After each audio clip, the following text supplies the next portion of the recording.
Okay, here we are, 5-6, day 1. We are going to be talking about two different theorems today, the mean value theorem and Rolle's theorem. Both of them used in the big theorem that's coming up, but not in this section. So the first one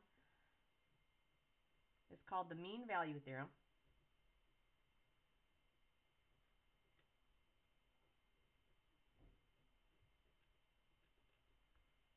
Okay, we're just going to kind of discover it first through a little situation. All right, let's say you're going down the highway 70 miles an hour and you're going to pull off onto an exit ramp. So our situation is to pull off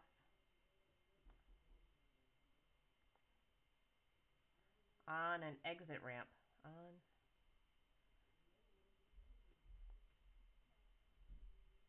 And let's say you travel 500 feet in 10 seconds on this ramp. And you know, if you're driving before that, your decrease in speed is not going to be a constant. You're going really fast first, you hit the brakes, you slow down, and then you ease into the ramp. So if we looked at a graph of this, a velocity time graph,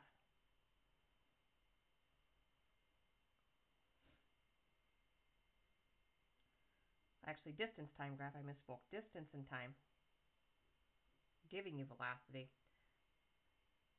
you would hit the brakes hard and then ease into this, so that your speed would be a little slower down here at the end. Okay, so let's say this is the point where you enter the ramp, and this is our 10-second interval, A to B. So F of A and F of B. So if I was to connect, and when you connect 2 points, that's a secant line.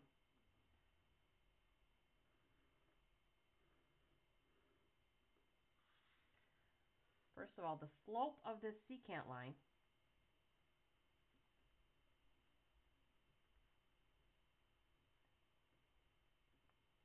would equal your average velocity.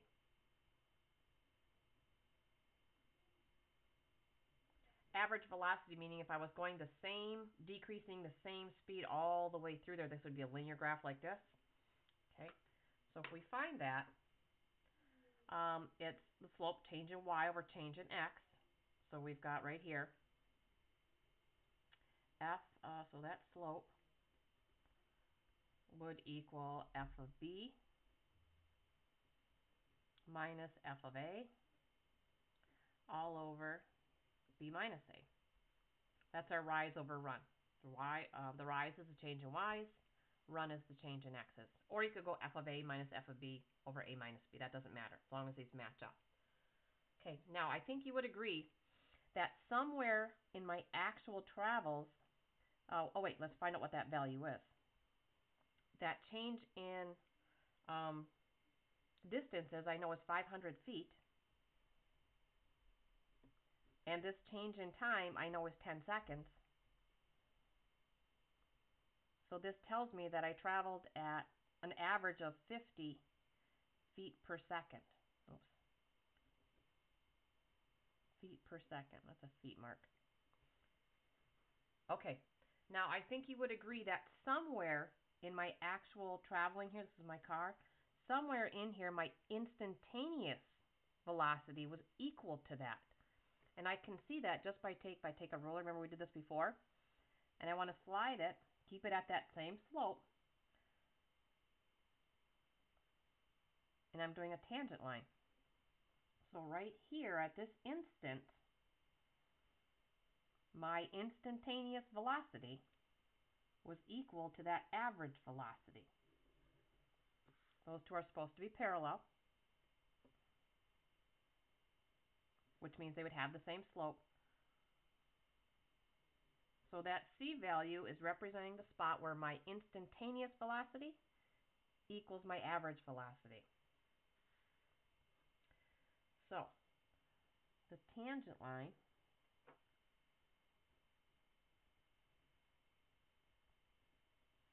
represents my instantaneous velocity,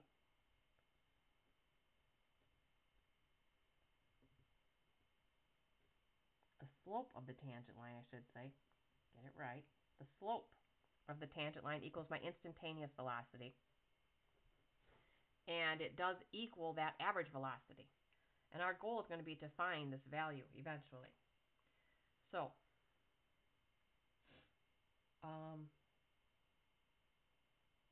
the mean value theorem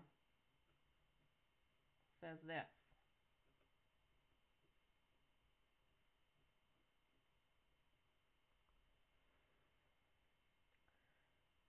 The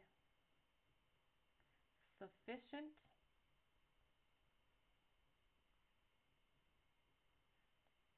not necessary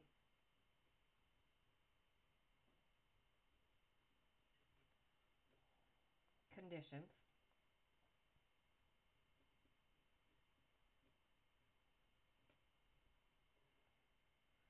for there to be at least one value of C in the interval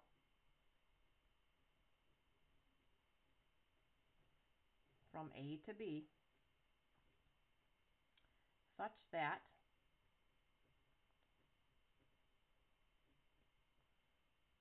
f prime of C, which is the slope of our tangent line, will come out equal to f of B minus f of A all over B minus A. So what this equation is saying is that the slope of the tangent line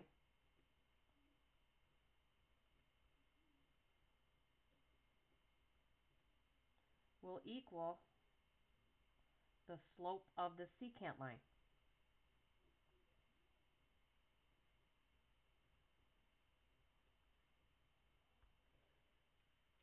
So first of all, the difference between sufficient but not necessary. We're going to hit this hard tomorrow because what's going to happen is these are going to be sufficient conditions that I'm going to list here, but there are other ways for this to also happen.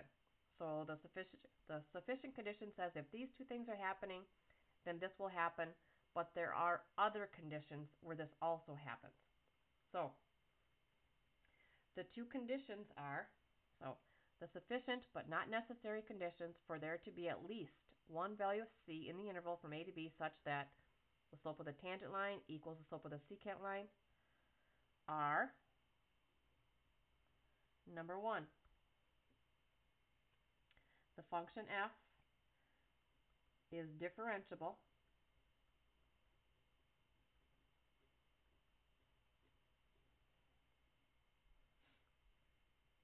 for all values in the open interval from A to B. So the endpoints don't have to be differentiable because it's open interval. So either one of those could be at a cusp. But everything in between these two, it has to be a nice smooth curve, no cusp. Remember, that's what makes it differentiable, a nice smooth curve. And the second one, the second condition, is that f is continuous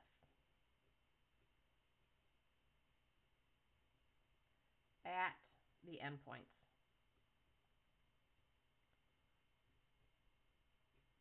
So A or B cannot be at an asymptote or a hole in the graph.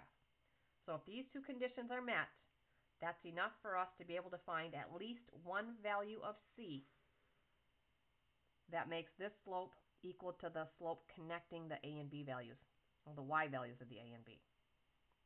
So let's try it.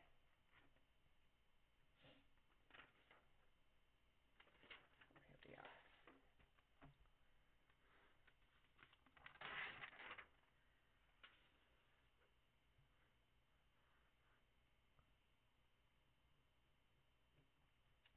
Okay, if f of x equals x to the 1/3 on the interval from 0 to 8, find at least one c value that satisfies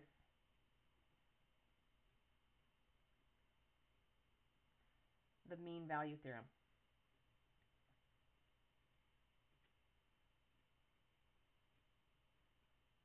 And remember, all the mean value theorem is saying is that the slope of the tangent line equals the slope of the secant line. Okay, best to start out with a graph of this.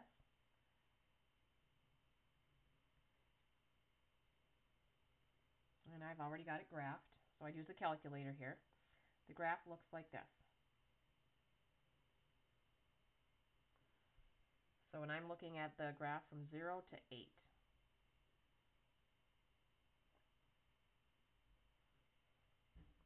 so first thing I need to do, here's 0.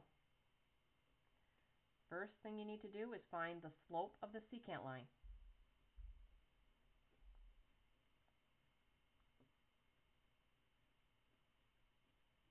And remember, the secant line is just the line that connects 2 points on the graph.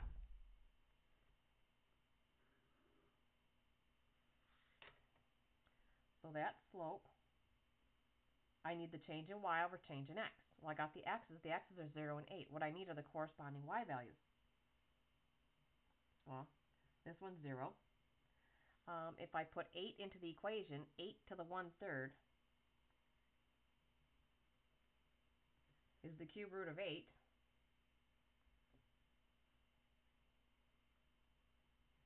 And the cube root of 8 is 2. So that has a y value of 2. So my change in y values, 2 minus 0 over 8 minus 0. That's the change in y over change in x. That slope equals 1/4.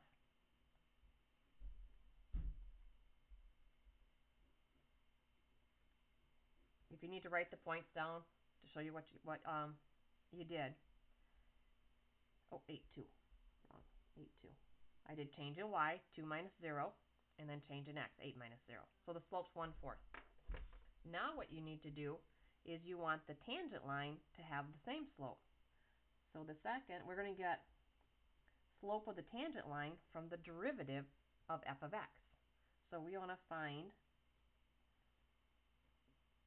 f prime of x, the equation. So f prime of x, the derivative equation is taking the derivative of x to the 1/3, derivative power rule, bring the 1/3 down, times x to the 1 less power. If I subtract 1 there, I'm going to get negative 2/3. And then now what I want is where on this interval from 0 to 8, if I just kind of estimate it, is the tangent line going to have the exact same slope as that secant line? I want to find this c value. Just estimating it, looks like it's somewhere in there. So all I've got to do for the third step is to set equal.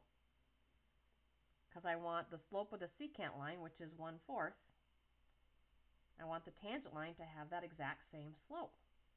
So if I take 1/3 x to the negative 2/3, set that equal to the 1/4 slope, and do a little algebra, I'll be all set.